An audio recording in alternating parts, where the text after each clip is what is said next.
Halo, salam bertemu lagi kita di dalam satu tema yang kita sama-sama berbicarakan tentang marketing. Tapi sebelumnya saya ucapkan dulu salam marketing Kristus. Saudara pengusaha dan para karyawan yang dikasihi Tuhan, tema hari ini kita akan beri judul adalah promosi jabatan. Kalau minggu lalu kita juga sudah sama-sama mengerti, melihat tentang dan bagaimana promosi seorang pimpinan. Kali ini di dalamnya adalah promosi jabatan. Bedanya apa? Kalau yang dulu berbicara tentang top management, kalau kali ini kita akan bicara tentang middle management. Jadi bagaimana perusahaan itu untuk menaikkan promosi jabatan personel-personel di bawah untuk menjadi middle management. Yuk kita lihat sama-sama di dalam Keluaran 18 ayat 13 sampai 27. Ini berbicara tentang bagaimana Musa diberi keharusan oleh Tuhan untuk mengangkat hakim-hakim sebagai staf-stafnya atau sebagai asisten-asistennya, sehingga nggak semua masalah lari ke Musa semua. Demikian juga dengan perusahaan di mana Bapak Ibu Saudara pimpin. Ya, kalau masalah kecil kita pegang semua, wah kita nggak akan bisa kepegang. Itu sebabnya perlu mengangkat staf di middle management. Apakah itu group leader, apakah itu supervisor, apakah itu naik lagi area manager, apakah akan terus dijenjang sampai ke atas. Intinya adalah di dalam perusahaan itu harus ada promosi jabatan. Karena dengan promosi jabatan itu membuktikan perusahaan itu berkembang. Dan bukan cuma itu saja, membuktikan pula bahwa perusahaan itu pun sehat.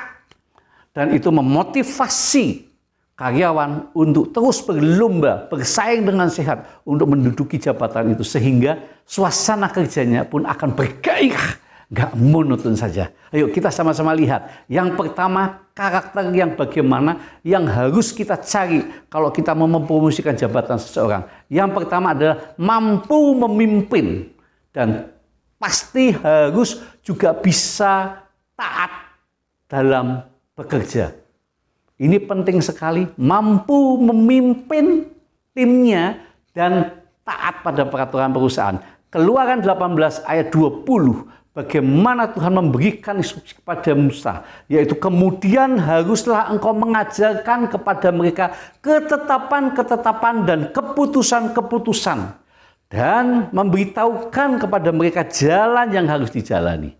Ini berbicara bagaimana Musa harus mencari orang, tetapi orang tersebut harus mampu mengejawantahkan, mampu memberikan informasi, mampu memimpin timnya.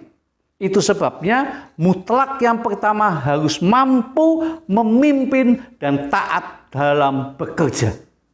Dan kalau sudah menjadi posisi menengah, dia harus mampu memberikan instruksi kepada bawahannya. Dia mampu mendapatkan menyerap aspirasi dari atas apa dan juga aspirasi dari bawah bagaimana. Sehingga terjadi dua arah yang sehat seorang pemimpin di middle management seperti ini.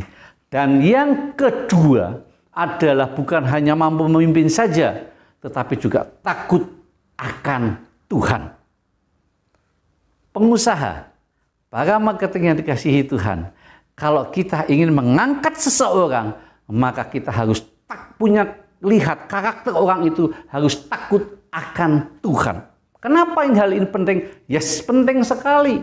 Kalau dengan Tuhan yang tidak terlihat oleh kasat mata saja, dia mempunyai satu respect, dia menghormati, dia takut, pengertian takut bukan gemetar, tidak, tapi dia takut hormat pada Tuhan. Apalagi dengan sesama, dengan pimpinan atasnya, dengan perusahaan, dia pasti akan juga menghormati semuanya. Sehingga semua manakala dia dinaikkan jabatannya, dia tidak lupa diri, tapi dia tetap menaruh Tuhan di atas segala-galanya. Dan dia menaruh hormat kepada Tuhan. Itu sebabnya takut akan Tuhan ini penting sekali. Di dalam Keluaran 18 ayat 21, di samping itu kau carilah dari seluruh bangsa itu orang-orang yang takut akan Tuhan, yang cakap dan yang takut akan Tuhan. Ini penting sekali supaya saudara jadi bisa melihat hal itu semua dari karakter kehidupan sehari-hari. Bagaimana dia beribadah menurut imannya dia. Maka kita bisa mengetahui orang ini takut akan Tuhan atau tidak. Yang ketiga, masih di dalam ayat yang sama, di situ katakan bahwa bukan hanya mencari orang yang cakap dan takut akan Tuhan saja, tetapi juga orang-orang yang dapat dipercaya. Tujuan Bapak Ibu semua pengusaha yang mengangkat atau mempromosikan jabatan seseorang tentunya bukan mau membuat pusing. Itu sebabnya kalau kita mengangkat orang itu, mempromosikan orang itu mendapat jabatan, maka kita orang tersebut harus dapat dipercaya supaya saudara bisa tenang, supaya saudara bisa berpikir secara positif dan mengembangkan hal-hal yang lebih besar lagi, skop yang lebih besar lagi. Karena ini penting sekali. Kalau saudara orang tersebut tidak dipercaya, jangan diangkat. Buat apa? Kalau orang tersebut tidak layak dipercaya, tidak perlu diangkat. Tetapi kita harus mengangkat orang tersebut bukan karena faktor senioritas, bukan karena faktor dia sudah lama, bukan, tetapi faktor dia dapat dipercaya. Dan sehingga saudara bisa mendelegasikan tugas-tugas itu dan saudara yakin bahwa orang ini dapat dipercaya dan menyelesaikan pekerjaannya. Dan berikutnya adalah yang keempat, juga masih dalam ayat yang sama. Di situ dikatakan bukan hanya takut akan Tuhan saja atau bukan hanya dapat dipercaya, tetapi juga di situ dikatakan dan yang benci kepada pengejaran uang. Jadi yang keempat adalah mempunyai sifat yang baik dalam mengelola uang. Baik dalam mengelola uang. Saudara mengetahui dari mana? Dari kehidupan sehari-hari. Saudara sebagai pimpinan tahu dia punya income berapa, take home pay dia berapa, atau gaji salary dia berapa. Tapi dengan pola seperti ini, saudara juga bisa melihat bagaimana pola hidupnya dia. Dari situ kita tahu bagaimana dia pandai tidak mengelola keuangan.